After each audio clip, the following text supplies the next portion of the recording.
আমরা আমাদের ইমানের পরিচয় দেব না ঠিক। অনেকে উত্তর দেননি, যারা দাঁড়িয়ে আছে তারা উত্তর দেয়নি, যারা বসে আছে তারা উত্তর দিয়েছে। আমার চোখ সব দিকে থাকে। আমরা আমাদের ইমানের পরিচয় দেব না তুই হাত তুলে বলুন, ইমানের পরিচয় দেব না ভারতবর্ষের প্রতিটি মানুষের কাছে আমাদের আওয়াজ পৌঁছে যাক। আমরা করুণহাটের মানুষ, এলাকার মানুষ, বসিরহাটের মানুষ, বাংলার মানুষ, ভারতবর্ষের মানুষ, আমরা আমাদের ইমানের পরিচয় দিতে রাস্তায় নেমেছি।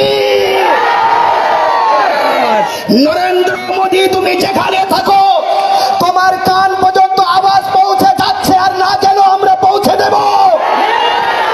নরেন্দ্র মোদী, তুমি যদি পাহাড়ের গুহার মধ্যে থাকো সেখানেও তোমাকে আমরা পার করে আনতে পারি।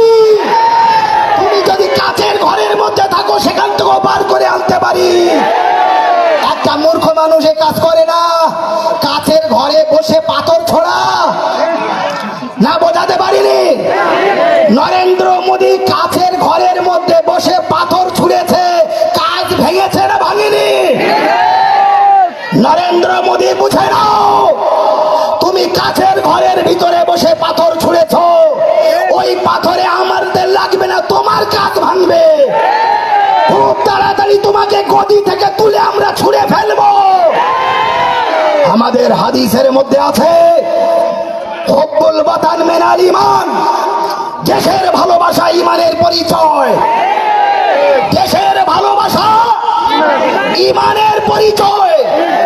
আজ দেশ নরেন্দ্র মোদী যে জায়গায় নিয়ে গিয়েছে, যেখান থেকে ক্ষমতায় এসেছে, সবসময় একজনের সাথে আর একজনের ঝামেলা, এক ধর্মের সাথে আর এক ধর্মের ঝামেলা। এই ঝগড়া ঝামেলা বাদিয়ে দেবার মূল বর্তমান জামানার নমরুদ ও ফেরাউন নরেন্দ্র মোদী। সেই জামানার নমরুদের বড় পয়সা ছিল, ফেরাউনেরও বড় পয়সা ছিল, সাদ্দাদেরও বড় পয়সা ছিল, হামানেরও বড় পয়সা ছিল। এরা কেউ বেঁচেছে? এদের মরতে হয়েছে না হয়নি? নরেন্দ্র মোদী মনে করছে দেশ এখন আমার মুঠোয়, আমি যা বলবো তাই হবে, আমি যা করব তাই হবে। কিন্তু নরেন্দ্র মোদী, দামোদর নরেন্দ্র মোদী, শুনে রাখুন, আপনি যেটা করবেন সেটা হবে না।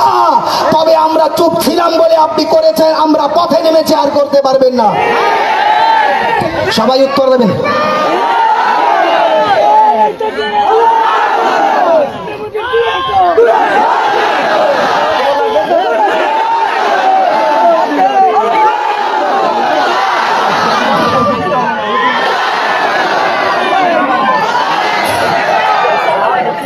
আজ আমাদের পথে নামতে বাধ্য করেছে।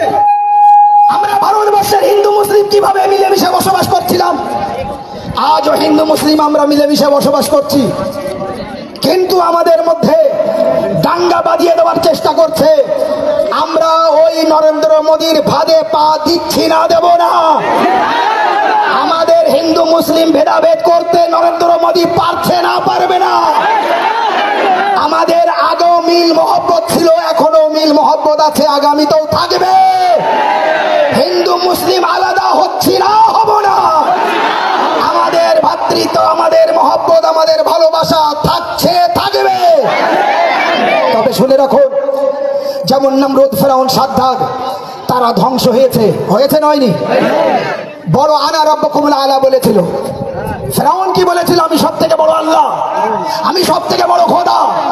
সেই ফেরাউনকে ডুবিয়ে মেরেছে আল্লাহ, না মারিনি? নমরুদকে শেষ করেছে না করিনি? তাদের ধন সম্পদ দৌলত কোথায় গেল? নমরুদ ও ফেরাউন ও সাদ্দাদকে যদি আল্লাহ মারতে পারে, নরেন্দ্র মোদী, খুব তাড়াতাড়ি তোমারও মৃত্যু হবে। এবং নরেন্দ্র মোদী, আপনি তৈরি হন, মুসলমান যখন পথে নেমেছে ইনশাআল্লাহ আপনাকে দেখিয়ে ছাড়বো।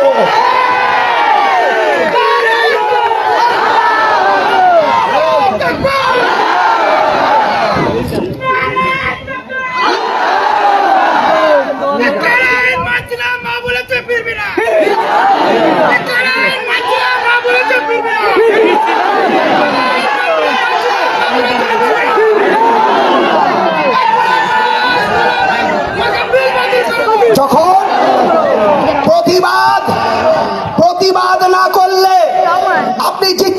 না, প্রতিবাদ না করলে জয় হবে না।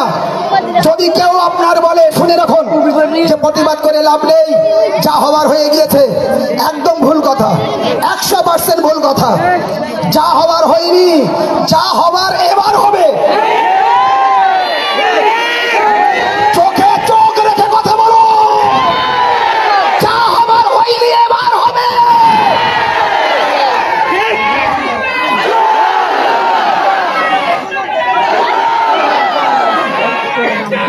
এখনো বুঝতে পারিনি, যা হবার হয়নি এবার হবে। কারণ আমরা যখন পথে নেমেছি, আমরা যখন প্রতিবাদ করছি, নমরুদ, সাদ্দাত, ফেরাউন, হামান সবাই যদি ধ্বংস হয়, নরেন্দ্র মোদী আপনাকেও ধ্বংস হতে হবে। আর আপনার ধ্বংস কিভাবে করতে হয় আমরা তো জানি, আর আল্লাহ সব থেকে ভালো জানে। আল্লাহ সব থেকে ভালো জানে কিভাবে ধ্বংস করতে হয়।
আপনারা বসুন, বাসার 1-2 মিনিটের কথা শুনুন। প্রতিবাদ করলে কি হয়, প্রতিবাদ কেন করব, একটি ঘটনা আপনাদের বলি। ইউনানের একটি ঘটনা, আজ থেকে কয়েক হাজার বছর আগের ঘটনা। ইউনানের একটি জালিম বাদশা নিরীহ মানুষ একটা মৌলভী সাহেবকে অন্যায়ভাবে একটি প্রস্তাব দিয়েছিল। সেই প্রস্তাবটাকে মানতে হবে, যেটা অন্যায় অপরাধ। মৌলভী সাহেব প্রস্তাব মানেনি। তখন ওই জালিম বাদশা বলেছিল, হয় তোমাকে মরতে হবে, আর না হয় আমার এই প্রস্তাব মানতে হবে। সে মৌলভী সাহেব প্রস্তাব মানেনি, মৌলভী সাহেবকে জালিম বাদশা মেরে ফেলেছিল। তার কোনো বিচার হয়নি, জালিম বাদশার বিরুদ্ধে কেউ প্রতিবাদ করেনি। তার 300 বছর পর ওই দেশের উকিলরা ওই নিরীহ মানুষের হয়ে ওই বাদশার বিরুদ্ধে কোর্টে কেস করেছিল। বাদশাও তখন বেঁচে নেই, যে হুকুম করেছিল সেও বেঁচে নেই, যাকে মেরেছিল সেও বেঁচে নেই, কিন্তু তার হয়ে কেস করেছে। আর কেস করার পর কোর্ট রায় দিয়েছে, জজ রায় দিয়েছে কি, জালিম বাদশার ফাঁসির নির্দেশ দেওয়া হয়েছে, আর মাজলুম যাকে মেরেছে তাকে বেকসুর খালাস। তাহলে ফাঁসি কার হলো, জালিম বাদশার হলো। জালিম বাদশা বেঁচে আছে? নেই। সাংবাদিকরা গেল, যাওয়ার পরে বলল, সেও বেঁচে নেই, এও বেঁচে নেই, আপনারা কার হয়ে কার বিরুদ্ধে এই কেসটা করলেন? বলল, শুনুন, যে বাদশা অন্যায় নির্দেশ দিয়েছিল সেও এই দেশের মানুষ, যাকে অন্যায়ভাবে মেরেছে সেও দেশের মানুষ। কে জালিম আর কে মাজলুম, কে ন্যায়ের পথে আর কে অন্যায়ের পথে, এটা প্রমাণ করার জন্য আমরা কোর্টে কেস করেছি। করে আমরা প্রমাণ দিতে চাচ্ছি, আমরা জালিমের সাথে না, আমরা মাজলুমের সাথে, আমরা অন্যায়কারীর সাথে না, আমরা ন্যায়কারীর সাথে। আজ ভারতবর্ষের মানুষ যেন বলবেন না এরা পথে কেন, আমরাও পথে নেমেছি। পথে নেমে নরেন্দ্র মোদী এবং তার বন্ধু দেশ এবং তার বন্ধুত্বদের সাথে আমরা প্রমাণ করাতে যাচ্ছি, তাদের বোঝাতে যাচ্ছি যে আমরা এই কালা আইন ও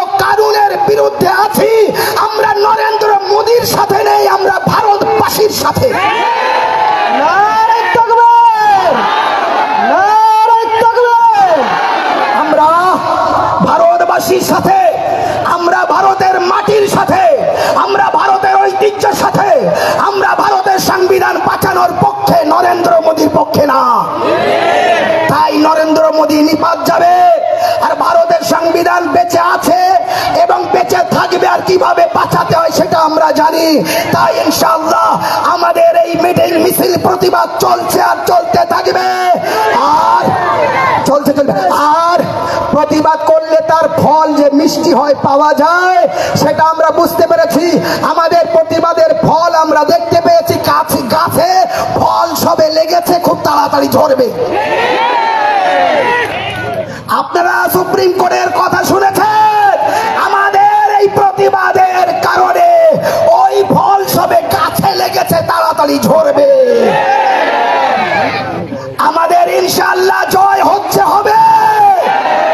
ভারতবর্ষের ওই নরেন্দ্র মোদীর কালো হাত ভেঙে দাও, গড়িয়ে দাও। নরেন্দ্র মোদীর কালো হাত ভেঙে দাও, গড়িয়ে দাও। অমিত শাহের কালো হাত ভেঙে দাও, গড়িয়ে দাও। হিন্দু মুসলিমের ঐতিহ্য এবং এই মানবতা, মানব বন্ধন আমরা বাঁচিয়ে রাখব, এবং আমাদের এই প্রতিবাদ চলছে, চলবে। বলে আমি আমার বক্তব্য শেষ করলাম। আলহামদুলিল্লাহ। একটা কথা বলে রাখবেন, বারবারই বলছি, আমাদের আইনজীবী কলকাতার মুফাক